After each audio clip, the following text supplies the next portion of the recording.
Thomas Carson had always been a man of quiet routines. At 64, he'd lived a life of modest comfort, filled with small rituals and fading photo albums. His two-bedroom apartment, nestled in a sleepy corner of Portland, was more than bricks and walls, it was memory. Every item had a story. The ceramic vase on the windowsill was his late wife's favorite. The hummingbird clock above the stove? A gift from his daughter Linda when she was 9. He never moved it, not even when it started ticking a little offbeat. That winter evening, as snow fell in gentle spirals beyond the frosted window, Thomas was assembling something special. He sat at the kitchen table, sorting old printed photographs into a leather-bound photo album, a Christmas present for Linda. Each page held a moment: Linda's kindergarten graduation with her gap-toothed smile, her first bicycle, the family trip to Yellowstone. The final page would hold a letter he wrote by hand, thanking her for being the light after her mother passed. He smiled as he looked at a photo of 6-year-old Linda hugging his leg, frosting on her cheeks from the birthday cake she tried to help bake. "She always had so much spark," he whispered to no one, carefully sliding the photo into a plastic sleeve. Thomas hadn't seen Linda in a few weeks, though they talked occasionally. Their relationship wasn't perfect, few ever are, but it had warmth. She had moved out years ago, chasing freedom and independence. He respected that, even admired her drive. Lately, though, something in her voice had changed. The calls were shorter. She always sounded distracted, rushed. Still, he never doubted her love. At 11:58 p.m., as Thomas prepared for bed, he placed the finished album on his nightstand. The apartment was silent except for the soft hum of the heater and the occasional creak of old floorboards contracting in the cold. He turned off the lamp and pulled the blanket to his chest. Then, the phone rang. Shrill, piercing, unexpected. He reached for it, heart-skipping. Late-night calls never brought good news. "Hello," he said, voice raspy with sleep. There was a pause. Then came Linda's voice. Cold, emotionless, final. "Dad," she said. "I just wanted to let you know. I'm leaving. For good." Thomas sat upright. "What?" "Linda, where are you?" "I'm getting married," she continued. "Tonight. I know it's sudden, but it's what I want." The room began spinning. "Wait, married? Who? What are you talking about?" "I sold the car," she said, ignoring his questions. "And the apartment. The paperwork's done." His throat dried. "You sold the apartment?" "I used the power of attorney. You signed it 2 years ago, remember? When you were in the hospital. You said, just in case. So I used it. I needed the money. I'm sorry. But I'm not coming back. Linda." "Goodbye, Dad." Click. Silence. Thomas stared at the phone, blinking, as if willing the call to reverse itself. His fingers trembled. That couldn't have just happened. This was a nightmare. A misunderstanding. But deep down, he knew. The room felt suddenly cold, the warmth sucked out like air from a balloon. He stood slowly and walked to the window. Outside, the snow continued to fall in peaceful indifference. Inside, his life had just been erased with one midnight phone call. He didn't sleep. He couldn't. The apartment, or what he thought was still his, now felt foreign. He walked past the hummingbird clock, past the family photos on the wall, down to the front door, and opened it. Cold air slapped his face. His breath formed ghosts in the dark. Gone. Everything. Gone. And worst of all, his daughter, his only child, had done it. By morning, the snow had buried the world in a thick white silence. But Thomas felt none of its beauty.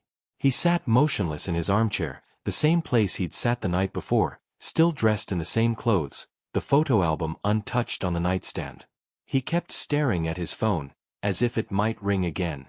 It didn't. Just after 8 a.m., he made a decision, one rooted more in instinct than logic. He needed to see it with his own eyes. He pulled on his coat, grabbed the spare keys to the apartment that Linda had been staying in, his own apartment, the the one he'd let her use while she got back on her feet and stepped out into the cold. The walk was quiet. The streets were dusted with white, neighbors shoveling driveways and sipping coffee from travel mugs. Life moved on around him. But Thomas was moving through another layer of reality, something slower, heavier. He reached the building and buzzed himself in. The moment he stepped into the hallway, he felt something was off. No welcome mat. No scent of her cheap lavender candle. The door was slightly ajar. He pushed it open fully. Empty. The walls were bare. The curtains were gone. No couch. No dishes. No TV. No lamp. Not even the picture of him and Linda at the zoo, the one that had hung in the hallway for years. Everything had been stripped. The apartment wasn't just abandoned. It was erased. Thomas stepped slowly inside, each footstep echoing off the wood floors. His heartbeat quickened. He opened the closet. Nothing. He walked into the bedroom. The mattress was gone. The drawers were open and empty. His knees buckled slightly. He grabbed the edge of the doorframe to steady himself. A note lay on the kitchen counter, scrawled in rushed handwriting. "Dad, I know this looks bad. I didn't want to tell you until it was done because I knew you'd try to stop me. Please don't be angry. I'm doing this for me. I hope someday you'll understand. Linda." No apology. No address. No way to reach her. Thomas sank into the corner of the room, resting his back against the wall. His mind couldn't catch up with the weight of the betrayal. She hadn't just taken his things. She had taken everything. Later that day, Thomas went to the bank. He needed to confirm whether the rest of what she'd said was true. The clerk, a young man with tired eyes and a polite smile, pulled up his records. "I'm sorry, sir, but, yes. The apartment was sold 2 days ago. Wire transfer confirmed. Funds withdrawn." Thomas blinked. Withdrawn. The clerk hesitated. Yes. Using the account access granted through the power of attorney document. He almost laughed. That piece of paper. He had signed it when he was recovering from surgery, trusting Linda to handle his bills while he was laid up in the hospital. She'd insisted. "Just in case, Dad." And now she'd used it to steal his home, his car, and every dollar to his name. He returned to his own apartment, the one he still technically lived in, and found an envelope taped to the door. It was from the building manager. "Mr. Carson, we were informed of the sale this morning. Please vacate by end of week. New owners arrive Monday." That was it. Cold. Final. He was being evicted from his own home. Thomas stood there in the hallway for a long moment, staring at the note, before opening the door and walking inside. The room felt smaller. Everything felt smaller.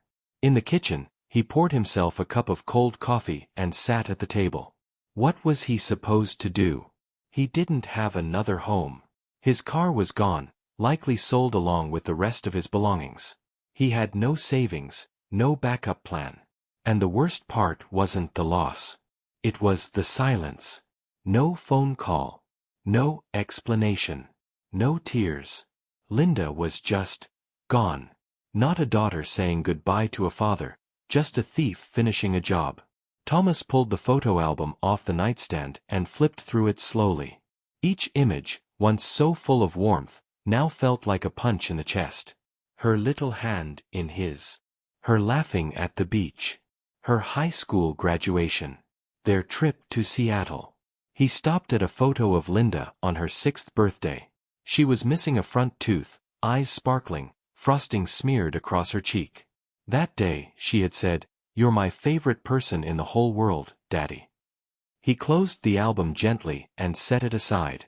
That version of her was gone. But he wasn't. Somehow, in the stillness of the kitchen, something hardened in his chest. It wasn't rage. It wasn't grief. It was clarity. She had taken everything. But not his strength. Not his memory. Not his name. He stood up. He didn't know where he would sleep tomorrow. He didn't know what would come next. But he knew one thing for certain. He would survive this. And she would live with what she'd done. Thomas spent the next 2 nights sleeping on the old pull-out couch in his apartment. The mattress springs groaned beneath him like aching bones, and each hour that passed seemed to scrape something raw inside him. He ate little. Toast and cold coffee, mostly. The fridge had already been cleared out, just like everything else. The silence inside the apartment was complete. No TV hum, no heater ticking, just the occasional creak of a building preparing to let go of one more unwanted man. By Friday, the notice on his door had turned into a formal eviction paper. One final deadline. He had until Sunday evening to vacate the premises. That morning, Thomas stood in the middle of the living room, holding the photo album to his chest. His wife had died in this home. He'd read bedtime stories to Linda here, hung her drawings on the fridge. And now, without a trace of remorse, she had sold it out from under him like a stranger flipping a used car. He could feel the bitterness crawling in, but he fought it. He wasn't going to let anger be what defined him. That's not what she would have wanted. His wife, that is. Karen had been the soul of the family, always reminding him to lead with dignity, even when the world didn't deserve it. Still, he had to go. So he packed what little remained, some clothes, a few books, a box of old letters, and left the apartment for the last time. He didn't look back. Looking back hurt more than it helped. Outside, the air was sharp and clean. The snow had turned to ice, and the sidewalks shimmered like mirrors. He had no car, no home, and less than $200 left in his checking account. He walked. No destination, just forward. After a couple of hours wandering the streets of Portland, feet aching and fingers stiff, Thomas ducked into a tiny diner just off Hawthorne. It smelled like burnt toast and old coffee. He ordered a black cup of the latter and took a seat in the far corner. A waitress named Tasha, probably in her late 40s with tired eyes and chipped maroon nails, refilled his cup without being asked. "You look like someone who's had a hell of a week," she said gently. Thomas gave a half-smile. You could say that. They didn't talk much after that. But when he paid, she slipped a blueberry muffin into a napkin and handed it to him. "On the house," she said. "For the road." He nodded, eyes wet, and left before he said something he'd regret. That muffin fed him for dinner. That night, Thomas slept behind a hardware store, tucked between a dumpster and a concrete wall. He had his coat and the blanket Tasha had quietly placed in a paper bag along with the muffin. The cold reached into his bones. But the shame, the feeling of being discarded, that's what truly chilled him. He dreamed of Karen that night. She stood in their old kitchen, apron on, stirring soup, humming along to a song on the radio. When she turned, she looked straight at him and said, "You're still you, Tom. That's your power. Don't forget it." He woke up shivering and angry that she wasn't real. The next day, Thomas decided it was time to stop surviving and start rebuilding, even if he had to start from zero. He needed money, shelter, and a way to reclaim his dignity. He started with a community center not far from the riverfront. They had a bulletin board with job listings: warehouse assistant, groundskeeper, overnight security. He circled overnight security with a pen he borrowed from the front desk. That evening, he stood in front of the warehouse mentioned in the flyer, a large, grim building on the edge of the industrial zone. The name above the metal door read, Salem Storage and Distribution. A man in a flannel shirt and beanie opened the door after a knock. "You here for the guard job?" he asked. "Yes," Thomas replied, his voice stronger than it felt. "If it's still open." The man nodded. "Name's James. Come in." Thomas didn't have references or a resume. Just an ID and a look in his eye that said he didn't have the luxury of failing. James didn't ask too many questions. "You'll work nights. Walk the floor. Keep an eye on things. We've had a few break-ins lately.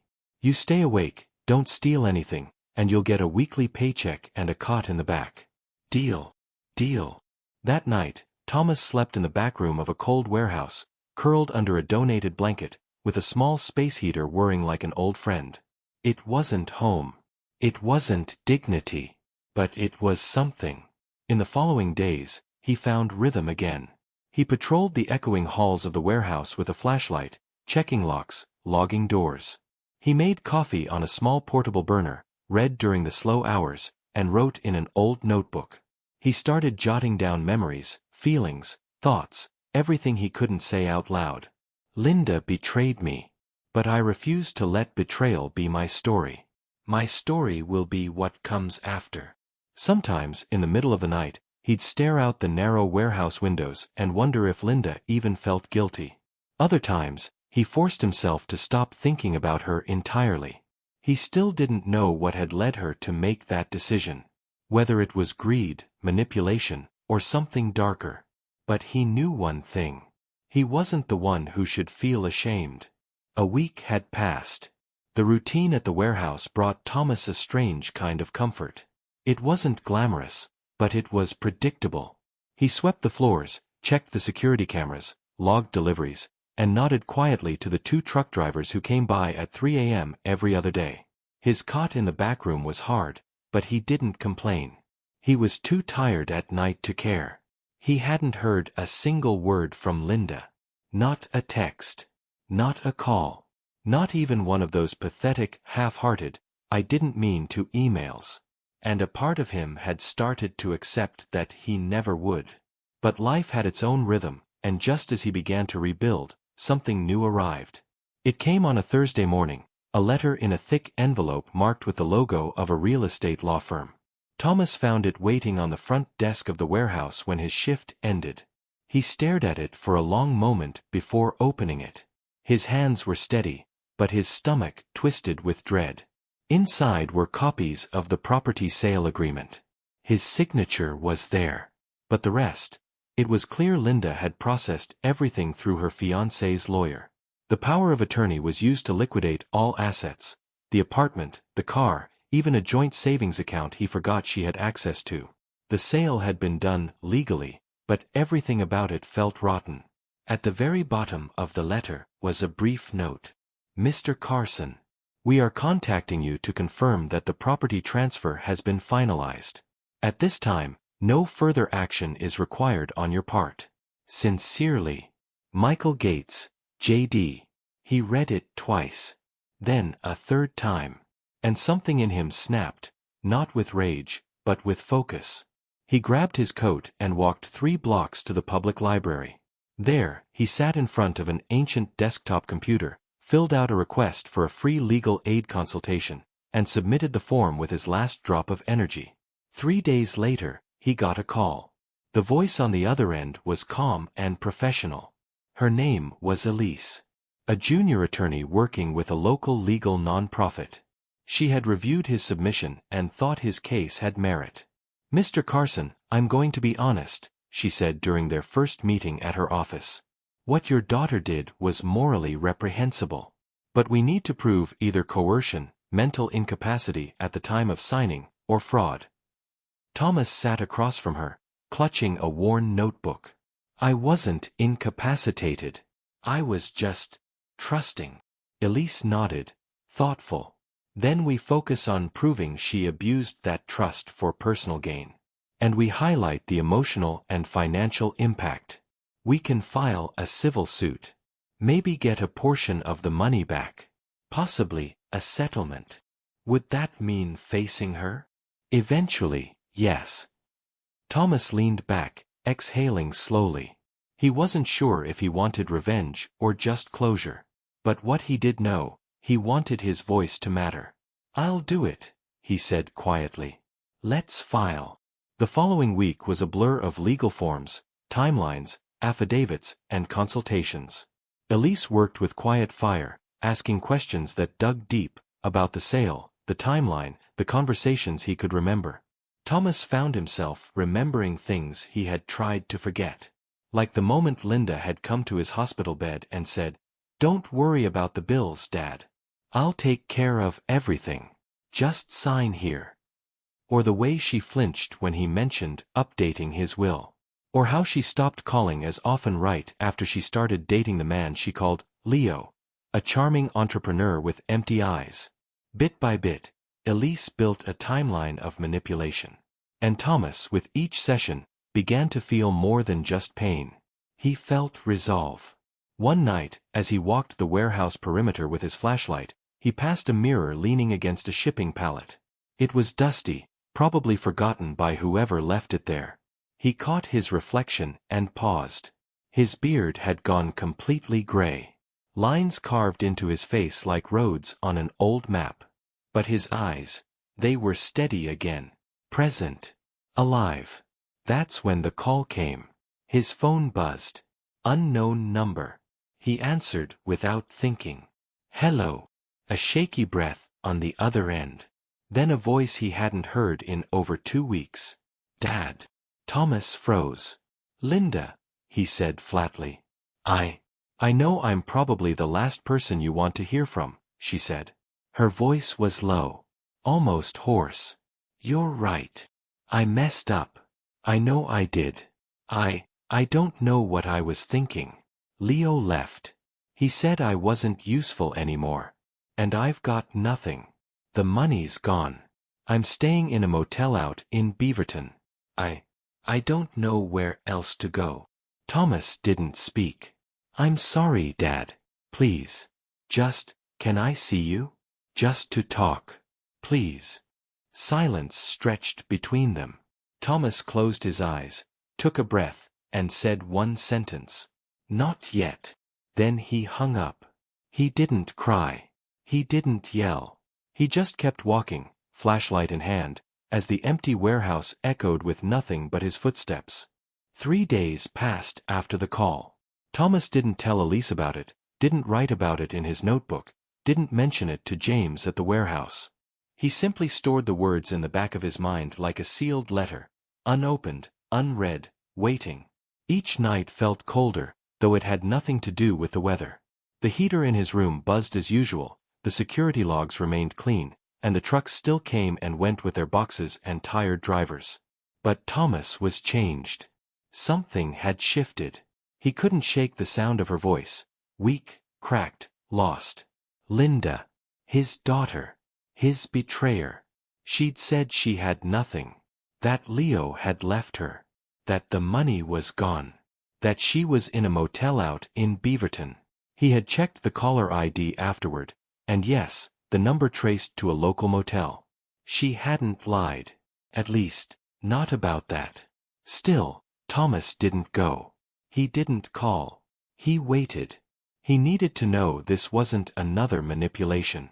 Then, one night, he returned to his cot after shift and found something on top of his pillow.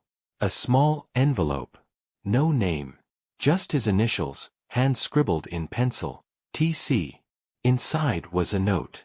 Just a few lines, written in Linda's unmistakable handwriting. Dad, I walked to the warehouse tonight. I stood outside for an hour. I couldn't bring myself to knock. I just wanted to see where you are now. What I did. I know I don't deserve forgiveness. But I miss you more than I miss anything. L. He stared at the note for a long time, fingers gripping the edges like it might slip away. He looked out the window into the parking lot. There was no one. No car. Only an empty shadow where someone might have stood. That night, he didn't sleep. He sat upright on the cot, the note on the table beside him, the photo album on his lap. He flipped to the first photo of her, swaddled in a hospital blanket, eyes barely open. Then to the picture of her standing on his shoes when she was 5, laughing as they danced in the kitchen. Then to her high school graduation. Her smile. His pride. He felt something old and deep stir inside him. Not anger, not betrayal, not even grief. Compassion. Not for what she'd done, but for who she had become. She was lost. And lost people, he knew too well, made terrible decisions trying to be found. The next morning, Thomas called the number from the motel. He stared at the screen for a long time before pressing the green button. His thumb hovered for a second, then he tapped. The phone rang once. Twice. 3 times. Then a familiar voice answered. Hello. It was barely more than a whisper. Linda, he said quietly. There was a pause, like she was holding her breath. Dad. I got your note. She exhaled shakily. I didn't think you'd call. I wasn't going to, he admitted. But I did. Another silence. Are you okay? She asked. He didn't answer right away. I've been sleeping on a cot in a warehouse, he said flatly. Lost my home. My car. My savings. So no. Not really. I'm so sorry. Her voice cracked. He let the words hang. He wanted them to sting. She needed to feel the weight of what she had done. I'll meet you, he finally said. Tomorrow. 10 a.m. lobby of your motel. She started to say something, maybe a thank you, but he hung up before she could. The next morning, Thomas arrived 5 minutes early. The motel was everything he expected. Faded brick, a flickering vacancy sign, the smell of cheap cleaning products and cigarette smoke lingering in the air. A family of 4 walked past him as he entered the lobby. He gave them a tight nod and stepped inside. Linda was already there, sitting on a cracked vinyl bench near the vending machine. She stood up when she saw him, eyes wide, face pale, hands nervously fidgeting with the zipper on her jacket. She looked thinner, tired, older, like the weeks without stability had drained the youth out of her. Hi, she said softly. Thomas looked at her. Really looked. This wasn't the daughter from the photo album. But she wasn't a stranger either. Sit, he said. She sat. He didn't. He stood across from her, arms crossed. You stole everything from me, he began. Everything. And not once, did you stop and ask if it was okay. Not even afterward. You just left. I know. Her voice was barely audible. I trusted you, Linda. Not just as my daughter, as a person. I signed that paper because I believed in you. And you cashed that belief out like it was a check. Tears welled in her eyes.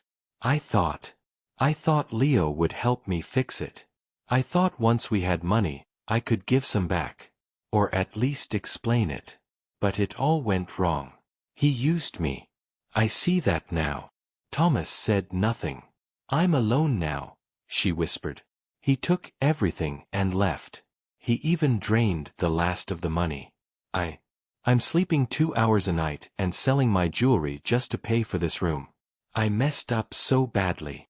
He sat down. I'm not here because I want to fix it all today, she said. I wanted to say I'm sorry. Truly sorry. And I wanted you to know I didn't do it to hurt you. I was stupid. And weak. And I hate myself for it. Thomas looked at her for a long while. Then he spoke. You don't get to hate yourself instead of fixing what you've broken. She nodded, silently. I'm not offering forgiveness today, he added. That has to be earned. Over time. Through action. Not words. Linda wiped her cheek. But you did one thing right, he said. You came back. Her head lifted just slightly. I don't know what comes next, he finished. But if you're ready to start paying back what you took, in every sense, then we'll begin. Slowly. Yes, she whispered. Anything. I'll do anything. Thomas didn't take Linda back to the warehouse. He made that clear. You made your choices, he told her, and now you live with the consequences. I'll help you, but I won't carry you. So instead, he helped her find a job. Not a glamorous one, and not one she liked. But it was a start. Elise, his lawyer, connected them with a woman who ran a small local cafe on 4th and Belmont. They needed a dishwasher. Linda started the following Monday. It paid little, and her back ached by the end of every shift. But she never complained. Not once. She texted her father each night with a simple update. Finished work. Heading back. Safe. And each night, Thomas read it and said nothing in reply. But he didn't delete the texts either. He kept them. 3 weeks passed. Linda moved out of the motel and into a women's shared housing facility. Not exactly luxury, but better than a roach-infested room and vending machine dinners. She saved every dollar she could. She stopped wearing makeup, sold her designer bags, and traded her phone for an older model without internet. And each weekend, she visited Thomas. They didn't talk about the past. Not yet. They sat on the warehouse loading dock with paper cups of coffee, watching cars pass in silence. Sometimes she'd bring muffins from the cafe. Sometimes he'd bring out the old photo album. On one visit, Linda asked, "Are you still filing the lawsuit?" Thomas looked at her. Yes. She nodded. I understand. She didn't fight it. She didn't cry or beg. She just accepted that there were consequences. I know I can't undo what I did, she added. But I can live in a way that earns back a sliver of your trust. Thomas didn't answer. But he stayed sitting beside her. Later that evening, she left a folded note on his desk before heading home. It read, "Dad, every day I think about the moment I called you and said I sold everything. I think about your face when you realized I left you with nothing. That moment is burned into me. But I promise, from now on, I live to make that right. Even if it takes years. Love. Linda." Thomas read it, folded it, and placed it in the notebook where he kept his records. That night, he added a new line beneath his last entry. Today, she didn't ask for forgiveness. She earned a little of it. It had been almost 2 months since Linda's late-night phone call. Life was far from perfect, but it had found a new rhythm, cautious, quiet, and fragile like a freshly healed wound. Then, one Thursday afternoon, as Thomas was stacking shipping manifests in the warehouse office, he heard a voice from the front. "Is Thomas Carson here?" The voice was low, masculine, confident, and vaguely familiar. Thomas stepped into the lobby and froze. Leo. The man who had convinced his daughter to sell everything. The man who vanished when the money ran dry. Standing right there in a leather jacket and designer jeans, looking like he hadn't missed a single meal. Thomas didn't say a word. Leo smirked. "Wow, you look well, all things considered." Still, Thomas said nothing. Leo glanced around the room. "This where you live now? A warehouse. What do you want?" Thomas finally asked, his voice even. Leo shrugged. "Just thought I'd clear the air. Linda's been blowing up my phone. Talking about apologies and lawyers. Didn't realize the old man had claws." Thomas narrowed his eyes. "She's done with you." Leo gave a small laugh. "You really believe that? She was nothing until I showed up. I gave her everything." "No," Thomas said firmly. "You gave her a lesson. The same one I learned a long time ago, that trusting the wrong person costs everything." Leo stepped closer, just enough to be uncomfortable. "You think you're winning here? You've got what, a cot and some warehouse hours? I had her. I had all of it." Thomas didn't move. "And now you have nothing." For the first time, Leo's expression twitched. His smirk faltered. "Just tell her to stop calling. I don't want her drama." "She's not calling you," Thomas replied. "She blocked your number." Leo blinked. Thomas stepped forward. "She doesn't belong to you anymore. You don't get to show up here, toss insults, and act like you're still in control. You lost. You just haven't figured it out yet." Leo's mouth opened, but he had no comeback. No snide remark. No threat. Just silence. Then he turned and left, just like that. Thomas watched him walk away, the warehouse door closing behind him with a satisfying clang. Back at his desk, Thomas pulled out his notebook and scribbled another line. "The past always shows up when it thinks you're weak. But sometimes, it finds a different man than the one it remembers." Later that evening, Linda arrived with 2 sandwiches from the cafe and a small smile. She looked more rested lately. Calmer. Thomas didn't mention the visit from Leo, not yet. Instead, they sat outside as usual, sipping coffee in the dusklight. And for the first time since everything had fallen apart, Thomas smiled. Just a little. Spring was just starting to settle into Portland, and the warehouse nights weren't quite so bitter anymore. The concrete floor still felt cold beneath Thomas's boots, but there was something lighter in the air, something almost like peace. He hadn't expected it. And he certainly didn't trust it yet. But it was there, gently unfolding between the daily routines. Linda kept showing up. Every Sunday afternoon, without fail, she brought food. Sometimes it was leftover pastries from the cafe, sometimes a paper bag with 2 reheated meals and a bottle of soda. But she brought more than food. She brought presents. She stayed longer each time, asked deeper questions, listened. One Sunday, she brought a folding chair. "I figured," she said, setting it down next to the cot, "you might be tired of being the only one with a seat." Thomas let out a small chuckle. It surprised even him. They sat in silence for a long time, watching the sun lower behind the neighboring buildings. She hadn't said anything emotional. No big apology this time. No begging. Just a chair and company. That night, he offered her the notebook. "You don't have to read it now," he said. "But I want you to." She took it gently, running her fingers across the worn cover. "Are you sure?" "It's the story," he replied. "Our story. The way I saw it. I want to know," she said. "All of it." She took the notebook with her, and Thomas didn't sleep much that night. He wasn't afraid of her reading it. He was afraid she'd stop halfway through. But the next day, she texted him. "I finished it. I cried. I sat with every word. I didn't know how deep the damage went, Dad. But now I do. I won't ask for forgiveness again. I'll just keep earning the right to be in your life." That was the first time he replied. "Thank you for reading it. That means something to me." And it did.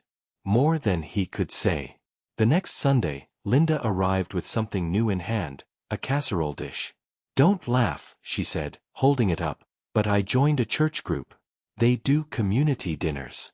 I learned this recipe last week. Thought I'd test it on you." He raised an eyebrow. "You sure it's edible?" She laughed. "No promises." They shared the meal sitting on the loading dock, balancing paper plates on their knees. The casserole wasn't bad. It wasn't great either. But it was hers. And that made it enough. "Remember when Mom used to make lasagna every Friday night?" Linda asked between bites. He nodded. "She'd put on Sinatra and hum the whole time. And then overcook the edges," she added, smiling. They both laughed. It was the first time they had spoken about Karen in months. "I miss her," Linda whispered. "Every day," Thomas said. They sat in the quiet for a long moment, both staring into the orange glow of the streetlight. "I think she'd be proud," he said finally. Linda looked over, surprised. "Of you. Of us." Life had begun to feel steady again, not like before, but different in a way that felt honest. There were still cracks in the foundation between Thomas and Linda, but instead of hiding them, they acknowledged them. And that, somehow, made the structure stronger. Then came the envelope. It was plain. No logo. No fancy return address.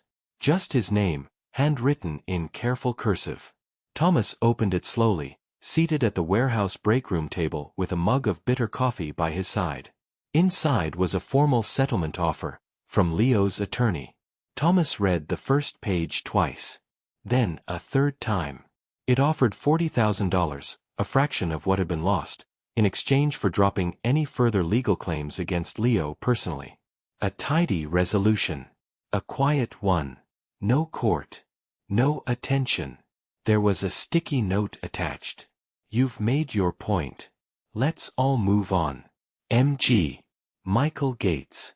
The same lawyer who handled the original property transfers. Thomas stared at the page. He wasn't sure what made his hands shake more, the gall of the offer, or the thought that this could finally end, just like that.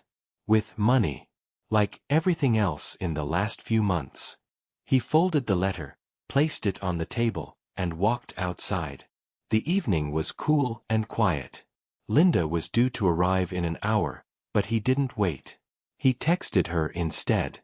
"Meet me at Elise's office tomorrow. 9 a.m. We need to talk." Elise read the letter in silence, her fingers tapping the edge of her laptop. When she finished, she looked at Thomas, then at Linda. "Well," she said calmly, "this means they're nervous." Thomas raised an eyebrow. "Is that good or bad?" "It means they believe you have a strong enough case to hurt them in court. So they're trying to buy silence." Linda sat quietly, hands clenched in her lap. "I don't care about the money," she said. "I want them to face this." Elise nodded slowly. "Morally, I agree with you. But practically, 40,000 could help you both. Restart something. Rebuild." Thomas looked at his daughter. "I didn't file this suit for revenge," he said. "I filed it because I wanted them to know I saw what they did. That I wasn't going to let it disappear like I didn't matter." "You don't have to decide today," Elise said. "But I'll say this, if you do take it, we can counter. Push for 50. And write the settlement in a way that gives you a public apology, not just cash." Thomas exhaled through his nose. A public apology. That sounded different. "I'll think about it," he said finally. That evening, Linda came back to the warehouse with takeout and a silence Thomas could feel pressing on both of them. "You okay?" she asked. He nodded. "Just tired of turning pages I didn't write." Linda looked at him, then reached into her bag. She pulled out a small brown notebook. "What's that?" "I've been keeping a journal," she said, handing it to him. "Since the cafe hired me. Since you agreed to talk to me again. I write in it every night." Thomas hesitated, then took the notebook. The first page read, "Day 1, he said, not yet." But that wasn't a no. It was the start. He read a few more pages, his eyes scanning words written with raw honesty, some hopeful, some shameful, but all hers. He handed it back. "Keep writing," he said. "That's your book to finish." The next morning, Thomas sat across from Elise in her office. A fresh cup of coffee in hand, but untouched. Linda sat beside him, still in her cafe uniform, dark circles beneath her eyes. Elise looked calm, controlled. She had already drafted the counter. "We're asking for $50,000, she said. "Non-negotiable." And a public letter of apology, handwritten, signed by Leo, and published on the firm's website for no less than 30 days. Thomas raised an eyebrow. "They'll never agree to that." "They might," Elise replied. "Because if they don't, we go to court. And I have enough evidence to make Leo look like a conman and the firm like willing participants. Trust me, they'll weigh their options." Linda leaned forward. "What happens if they refuse?" "We proceed," Elise said. "And it gets ugly. Depositions. Courtrooms. Discovery. It could take months. Possibly a year. But if we win, we could get triple that amount in damages." Thomas sat back in his chair, staring at the legal language on the counteroffer letter. He wasn't in it for the money. Not anymore. But he understood power, and the importance of standing up for something. Especially now. "Send it," he said. Elise smiled. "Done." 3 days later, the reply came. Thomas was back at the warehouse, fixing a busted light over the receiving dock when Elise called. "They accepted," she said, without preamble. He stopped mid-motion, the screwdriver dangling in his hand. "Both conditions?" he asked. "All of it," she confirmed. "The full $50,000, and Leo is writing the apology himself. I'll supervise. It'll be up by Monday." He didn't say anything, just slowly nodded. When Linda arrived later that evening, he handed her the letter. Her eyes scanned the words, and when she reached the end, she looked up at him, stunned. "You did it," she whispered. "No," Thomas said. "We did it."